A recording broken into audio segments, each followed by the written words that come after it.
I remember thinking I need to breathe, not because I was panicking, but because it felt like breathing was the only thing that I had control over. And if I didn't breathe, I might actually die. And then a thought cut through everything else. I have a son, and I cannot die and leave him. This was the second night of my first ayahuasca retreat. And what happened that night is something that forced me to confront whether love is something you feel or something you choose to live for.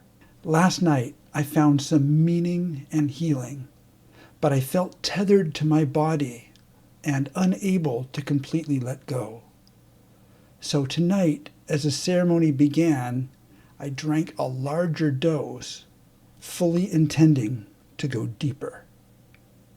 This night was completely different than night one.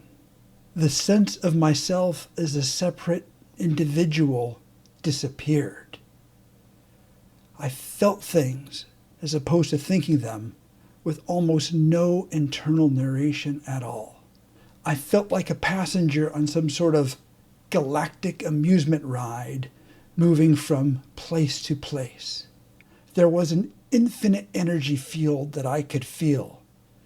It felt so fundamental and all-encompassing that the only name that made any sense to me was the Source. It felt all-powerful and all good. Connecting to the Source was the purest form of happiness I could imagine. It was better than 1,000 orgasms. But it wasn't pleasure. It was happiness. I was a massively powerful being of pure energy and light. My body felt like an afterthought, and there was no clear delineation between where my body ended and the rest of the world began. If I didn't move, I would forget I had a body at all. And when I did notice it, my fingers felt all bony and small. My true self was vast, while the body I was inhabiting was puny and weak. I even felt like Bert from Ernie and Bert as a mere puppet. At one point, the Source collapsed into a ball and raced away from me. I was disconnected from the Source and filled with despair. It felt like sadness only existed when I was disconnected from the Source. When I reconnected to the Source, I felt like I was on the verge of a deep sleep. My mind was wondrously clear, and I felt like I could fall asleep at any moment. I was surrendering. I would allow my spirit to be guided by the Source, and whatever it decided to do with me or take me, I was okay with it. I felt like I was going to die. But what even is death in an amazing, magical place like this? Death would be such a tiny, insignificant detail in the vast endlessness of the Source.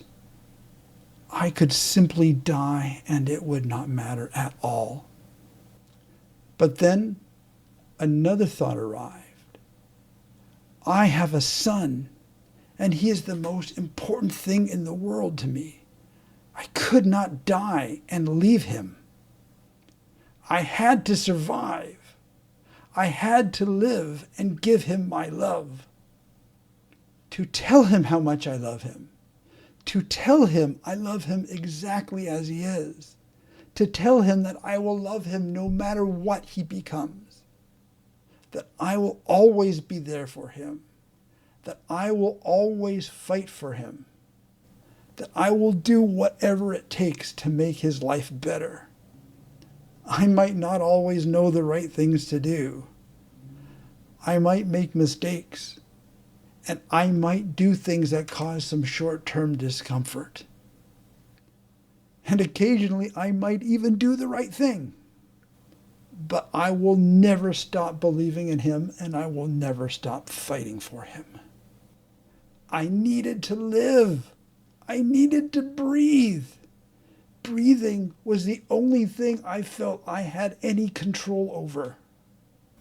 If I remembered to breathe, my heart would keep beating. I needed to remember to not die. Remember to not die. That struck me as the perfect name for a band. And I was shocked when later on I found out I could find no band with that name. Then fear crept in. What the hell is wrong with me? I had the sudden, overwhelming thought that I might be in real danger. How could I allow myself to have been put in this situation? Then I remembered what the guide had told me. Nobody is going to die. Ayahuasca is extremely safe in settings like this. I realized I could trust my body. I had made it strong through weight training and healthy eating. My body would take care of itself. It would live, even if I chose to let go completely. I surrendered. I don't know if I died or not. I might have died 1,000 times, or not at all. What does death even mean in a place like this? I was still there, surrounded by bliss. How would I even know if I died at all? After a while, I was brought to a calm place. The prospect of death was gone, and this was a place where I could think clearly about the relationships in my life. My son was obviously the most important person to me, and I was falling short as a father. He seemed deeply unhappy to me at the time, and I struggled to see the motivation in him.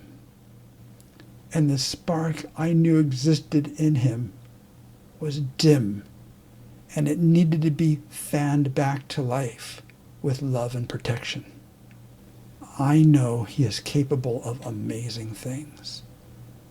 I also forgave my ex-wife. I forgave her for the way her anger and coping patterns had hurt him. I hoped one day he would be able to forgive her too. I avoided confrontation because it was easier. At every conflict I ceded ground. It was easier for me to retreat into my room. It was easier to leave my son to his video games and his misery. It was easier to make time for myself than to be a good parent. This realization didn't stop at family. What became clear to me was how powerful even small acts of kindness were. Every small kindness I extend to a stranger is an act of love. There's no reason to withhold it from anybody. And then reality intruded. One of the participants started snoring. I found this funny because I could easily imagine myself falling asleep when connected to the source. But who wants to sleep through nirvana? And that is the second band name I thought of that night. At one point, I realized that my revelations from the first night, though important, were nothing compared to the insights from tonight. The first night taught me that my memories were gone forever. But it's okay, because the world is a constant stream of beauty. But on the second night, it felt like I had touched something divine. I realized that there is nothing wrong with me. I'm perfect exactly as I am, but I can still improve. The took a long time to emerge from the trance. It was a slow, gentle awakening, and the first thing I noticed was my breath. I took a sip of water, and then I fell asleep for the rest of the night.